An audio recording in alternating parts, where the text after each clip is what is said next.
కేంద్ర ప్రభుత్వం రైతాంగాన్ని వెంటనే సోదరులారా, వ్యాప్తంగా రాష్ట్రాలలో అన్ని జిల్లా కేంద్రాలలో మండల కేంద్రాలలో ఈరోజు మొత్తం ఈ నిరసన తెలపడం జరుగుతుంది.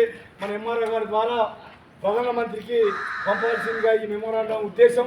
ఎందుకంటే ఇవాళ ఇతర దేశాల నుంచి పత్తి దిగుమతి చేసుకుంటా ఉంటే దాని మీద సుంకాన్ని మొత్తం ఎత్తేస్తే యథేచ్ఛగా మొత్తం దేశాల నుంచి వచ్చి పత్తి ఇక్కడ రావడం వల్ల మన రైతుల పత్తికి రేట్లు లేకుండా పోతుంది.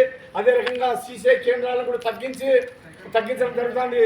కారణం ఏంటంటే కార్పొరేట్ శక్తులకు మొత్తం మన భారత వ్యవసాయ రంగాన్ని మొత్తం తాకట్టు పెట్టడం కోసం మోడీ కక్షపూర్వకంగా కుట్రపూర్వకంగా చేస్తున్న విధానం. అందుకోసం అందులో భాగమే ఇవాళ యూరియా కొరతను కూడా సృష్టించడం జరుగుతుంది. ఇవాళ తెలంగాణలో కాదు, ఇవాళ ఆంధ్రప్రదేశ్ కూడా యూరియా కొరత వస్తుంది. అందుకు ఈ విధానాన్ని మొత్తం నరేంద్ర మోడీ గారు విరమించి రైతాంగాన్ని ఆలోచన దేశంలో అనేక బంధువులకు పిలిపించి ఆందోళన చేస్తామని చెప్పి హెచ్చరిస్తూ సెలవు. అందులో ఇంకోటి ఏంటంటే ఇవాళ మన సీనియర్ అసిస్టెంట్ గారికి మనం మెమోరాండం ఇవ్వడం జరుగుతుంది.